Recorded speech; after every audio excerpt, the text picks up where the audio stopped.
우리는 계속해서 전도서를 읽어나가는 가운데 있습니다. 전도서의 주제는 결국 한 문장이죠. 헛되고 헛되니, 헛되고 헛되니 해 아래 모든 것이 헛되도다라고 하는 인생의 허무함을 이야기하는 것이 전도서입니다. 전도서 기자는 이와 같이 헛된 인생에서 참된 지혜를 찾기 위해 지금까지 4가지 노력을 해왔다라고 밝혔습니다. 첫 번째는 공부였습니다. 그런데 아무리 이런저런 지식을 얻기 위해 공부해 보았지만 참된 진리는 찾을 수 없었습니다. 두 번째는 성취감을 얻기 위한 노력이었습니다. 그래서 정말 극단적으로 끝까지 놀아도 보고 또 반대로 죽어라 일도 해봤는데 놀아도 쾌락은 한순간뿐이고 그렇게 일을 해도 성취감 역시 한순간 잠시였다라고 말합니다. 세 번째는 고상하게 지혜를 탐구하는 것이었습니다. 그래서 현인을 만나보기도 하고 깊이 묵상을 해보기도 합니다. 그러나 그 결론이 무엇이었는가 하면 지혜가 어리석음보다 별로 나은 것이 없더라. 나는 지혜롭게 한다고 했는데 그건 역시 나중에 보니 이건 역시 헛되다라고 느꼈다라고 말합니다. 그리고 마지막 4번째로는 재물을 모아봅니다. 돈을 모으기 위해 온갖 방법을 다 써보고 열심히 수고도 하였지만 그리고 그렇게 해서 얼마간의 재물을 손에 넣었지만 그건 역시 죽으면 가져갈 수도 없는 그런 의미 없는 것이 되더라 라고 하는 것을 이 전도서 기자는 깨닫게 되었다는 것이죠. 그렇게 이처럼 모든 것이 헛되다라는 것을 깨닫게 되자 인생을 새롭게 보게 됩니다. 그것이 무엇이냐면 인생은 우리가 계획한 대로 마음먹은 대로 되지 않는 것이다 라고 하는 것이었습니다. 그리고 또 한 가지를 새롭게 보게 된 것이 있는데 결국 이 땅에서 그 모든 것들을 손에 얻기 위한 경쟁은 의미가 없고 오히려 형제와 경쟁하는 것이 아니라 연합하는 것 그리고 무엇보다 하나님과 연합하는 것이 이 땅에서의 삶을 의미 있고 가치 있게 살아가게 하는 것이다 라는 것을 깨닫게 되었노라 라고 말하는 것이죠. 자, 이제 전도서 기자는 그처럼 헛되고 헛된 해 아래의 것들을 보는 것이 아니라 이제는 그의 시선을 돌려 해 위에 계신 하나님을 보기 시작합니다. 특히 오늘 우리가 읽은 본문은 그처럼 헛되지 않은 하나님, 인생의 모든 때를 주관하시고 또 모든 요인들을 합력하여 선을 이루게 하신 하나님, 악한 세상, 악이 만연한 세상을 심판하시고 정의롭고 공평하게 하실 그 해 위의 하나님을 바라보면서 우리가 그 하나님 앞에 나아갈 때에 어떻게 나아가야 하는가를 말씀해주고 있는 그런 본문입니다.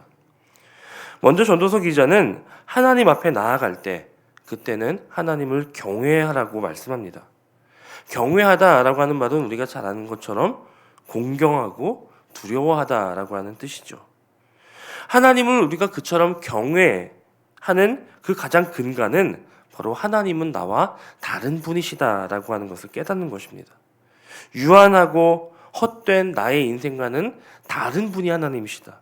그분은 영원하시고 변함없으신 분이시다라고 하는 것을 인정하는 것이 바로 하나님을 경외하는 기본이라는 것입니다.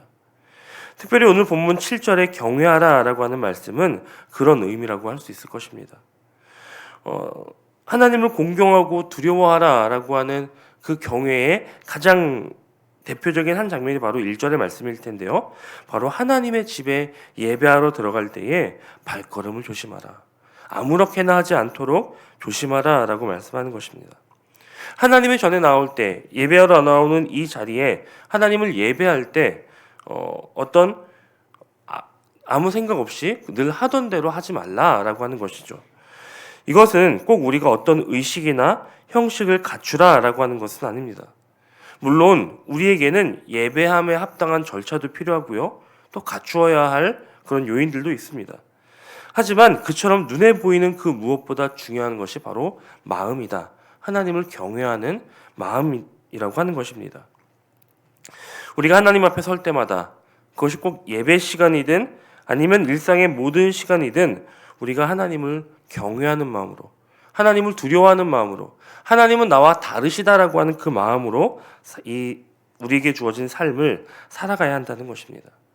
어떤 형식이나 혹은 의식을 행하든지 아니면 지금 우리의 모습이 어떠하든지 하나님은 이미 우리의 마음의 중심을 아시는 분이십니다. 그처럼 우리의 중심을 꿰뚫어 보시는 분이 하나님이시기 때문에 우리는 그 사람의 마음을 알 수 없어도 하나님은 그 마음을 아시는 분이시기 때문에 우리가 그런 하나님 앞에 나올 때는 무엇보다 우리의 마음을 경외함으로 바꾸고 그 마음을 가지고 하나님께 나아오고 그 마음을 가지고 일상을 살아가는 것이 무엇보다 중요하다라고 하는 말씀인 것이죠. 전도서 기자는 그처럼 하나님을 경외하는 마음을 가진 사람이 마땅히 가져야 할 태도로 오늘 본문에서 두 가지를 말씀합니다.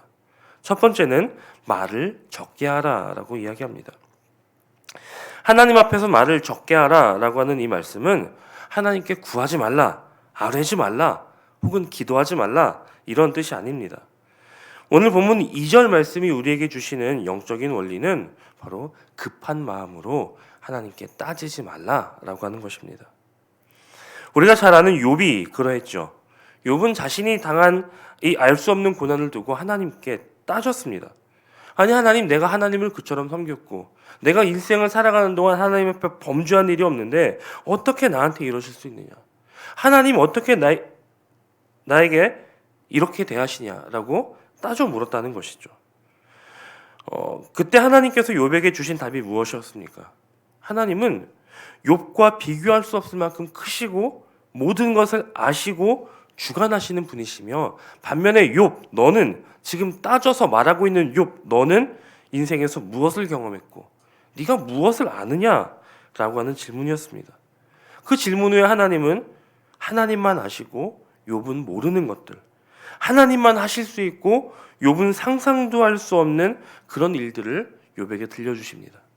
그리고 그 말씀 앞에 결국 욥은 불평하고 따지던 입을 다물게 되었다는 것이죠. 물론 우리도 욥처럼 이와 같이 기도할 수 있습니다. 또 때로는 그렇게 해야 하죠. 답답하고 어려운 일이 있을 때 하나님께 가지고 나와서 아뢰이시고 토로하십시오. 우리의 삶에 문제가 있다면 그 문제를 해결해 달라고 하나님께 간구하십시오. 하지만 그렇게 기도하면서도 우리의 마음에 변함없이 가져야 하는 그런 자세는 무엇이냐면, 비록 지금 내가 답답하고 내가 이 간절한 마음으로 토로할 때에도 하나님은 나보다 크고 위대하시다 라고 하는 것을 인정하고 의지하는 자세를 가져야 한다는 것입니다. 하나님의 지혜와 계획은 나의 계획, 나의 뜻, 내가 갖고 있는 지식과는 비교할 수 없을 만큼 크시기 때문에 비록 지금 나는 다 이해할 수 없어도 하나님은 지금도 내가 알지 못한 일들을 이루고 계시며 또 그렇게 모든 것을 합력하여 선을 이루게 하시는 분이다라는 것을 믿고 기도해야 한다는 것입니다.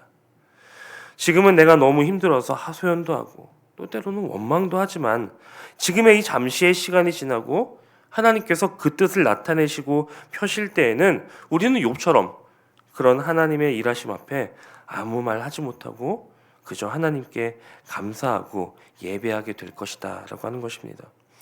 이 사실을 믿고 인정하며 우리의 입술을 가볍게 함부로 하지 않는 것이 바로 하나님을 경외하는 첫 번째 태도인 것입니다.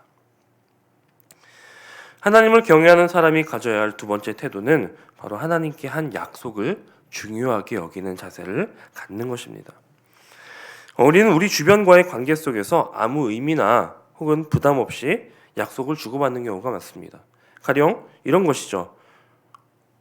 언제 한번 얼굴 좀 보자, 언제 한번 밥 한번 먹자 라고 하는 이런 약속들 우리 일생에 참 무수히 많이 하죠.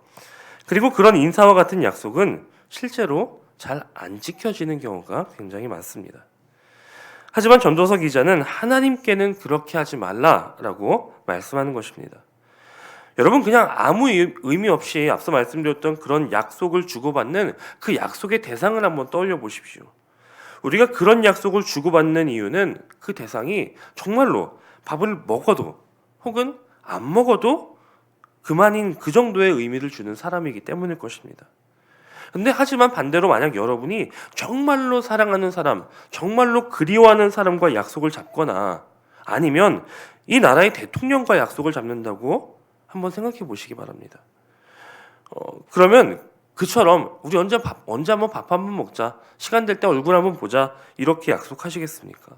절대로 그렇게 하지 못할 것입니다.